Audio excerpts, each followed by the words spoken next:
Me hablas del acero y automáticamente se me viene a la cabeza el acero toledano, el mito este de que era un acero en concreto, ¿no? El acero toledano yo te voy a explicar porque es que además es una cosa que fíjate que está tan cerca de nosotros, pero no sabemos realmente lo que es. Claro, yo es que siempre he pensado que era como un material en concreto. Pues ese es el error. Ese es el error. Normalmente la gente piensa que el acero toledano es un material concreto que se obtenía en Toledo, que se fabricaba en Toledo. ¿O por qué se llama acero toledano? Pues el acero toledano no es un material. En realidad es una técnica de trabajo. Uh-huh. Ellos utilizaban lo mismo que podía utilizar cualquier otro espadero. Pero primero tenemos que ver cómo surge y cómo aparece. Y ahora te cuento lo que es. Si te parece, empezamos desde el principio. Bueno, pues hay una figura importante y hay una fecha concreta cuando el acero de Toledo hace aparición. Es la figura de Julián del Rey. Okay. Él es un espadero que procede del sur de España. Se cree que era musulmán, pero no es seguro, porque al proceder del sur de España todavía estaba Granada todavía sin conquistar. Entonces es posible, no se sabe si viene de Córdoba, si viene de Sevilla, pero bueno, es un poco... Es que no hay datos, que no hay datos precisos. También parece ser que él se convierte al cristianismo y aparece justamente pues, en los últimos años de la conquista de Granada. Estamos hablando pues, del 1480, 1470 aproximadamente. Y el propio Fernando el Católico... Es decir, Fernando el Católico tuvo algo que ver seguro. Le apadrinó en su conversión. Dice la gente que era morisco, pero morisco no podía ser, porque un morisco era un converso al cristianismo que mantenía su religión en secreto. Julián del Rey no se sabe nada de eso. O sea, sabemos que ese hombre se convirtió al cristianismo y que fue espadero del Rey el Católico. Él trajo una técnica, no sabemos si es inventada por él, lo más seguro es que fuese perfeccionada por él. Él ya la conocía y también es muy posible que viniera del sur, pero tampoco hay datos. Pero te cuento en qué consiste. Las espadas tenían un problema en aquella época. Los espaderos eran capaces de obtener aceros muy duros, siempre mediante la técnica de cementación. A ver, no me voy a poner demasiado técnico. No, porque me tienes que explicar para que yo claro, me entere. La cementación es endurecer la parte exterior. Vale. No entramos ya a nivel molecular en el interior de la espada. Para que se quede dura la espada. Eso es. Ellos endurecían el acero, pero más bien la capa exterior. ¿Cómo lo hacían? Pues lo calentaban, lo metían entre polvo de carbón, el cisco del carbón para que absorbiera el carbono.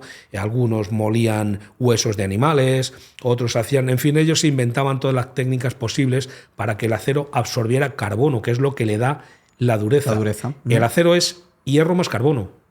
Entonces ellos no tenían más remedio que hacer lo que podían para endurecer el acero, las hojas en el exterior. Si las endurecían mucho, ¿qué ocurría? Pues que esas espadas eran muy duras, pero eran frágiles. Entonces, a un golpe partían. Si no querían endurecerlas tanto para que no fuesen frágiles, ellos se podían quedar blandas. Entonces, se doblaban. Y ese era básicamente el problema que tenían las espadas de hoja larga, que o se doblaban o se rompían. La espada que salía buena cuando salía un equilibrio muy bueno, pero ese equilibrio entre dureza y tenacidad era el más complicado de obtener y muchas veces era fortuito. El maestro que daba con una fórmula de trabajo para obtener espadas buenas se convertía en el rey de los maestros. Por eso guardaban celosamente sus secretos. ¿Qué secretos eran? Pues dónde la habían sumergido, durante cuánto tiempo la habían sumergido en esos aportes de carbono. Aparece Julián del Rey con una técnica que parece mentira, no se le había ocurrido a nadie. Y consiste en lo siguiente. Él cogía 3 piezas, una de hierro y 2 de acero. 2 de acero que ya estaban endurecidas, unas placas más finas, que era más sencillo de endurecer, con todo el carbono que podía aportarle. Es decir, 2 láminas de acero duras y una lámina de hierro blanda, dulce. Vale. Entonces hacía una especie de sándwich. Eso justo te iba a decir eso. Una especie de sándwich, dejando el hierro en el interior. Sí. Lo elevaba a la temperatura de punto de fusión casi y por golpeo las soldaba las 3. Entonces obtenía 2 capas de acero en el exterior, que estaban endurecidas, y una capa de hierro en el interior, que era el ánima. Por cierto, nuestra empresa se llama Anima Ferrum. Ahí, seguro.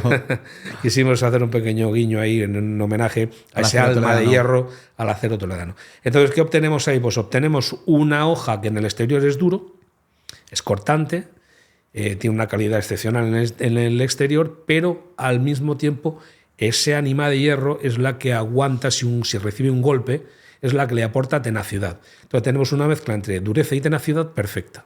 Y el acero toledano se convirtió desde esas fechas, desde finales del siglo XV hasta el siglo XVIII prácticamente, el mejor acero del mundo. Pero era la mejor técnica de trabajo del mundo.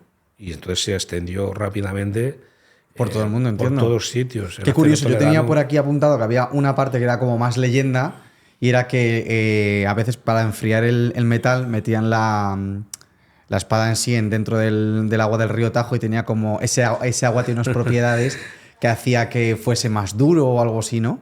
Claro, pero esa fue la leyenda que los propios espaderos quisieron extender porque ellos no les interesaba descubrir sus secretos. Entonces, ¿cómo lo hacían? Pues mira, no lo intentéis porque es que solamente el acero toledano solo se puede forjar en Toledo porque la clave es el agua del río Tajo a su paso por Toledo. Es que era una versión muy romántica. Claro, ellos tenían que protegerse de alguna forma. Si ellos hubiesen conocido la técnica luego ya se conoció y luego se fabricó en otros sitios. Pero intentaban... El secreto del acero toledano es que no había secreto. Entonces había que seguir con ese misterio, mantenerlo de alguna forma.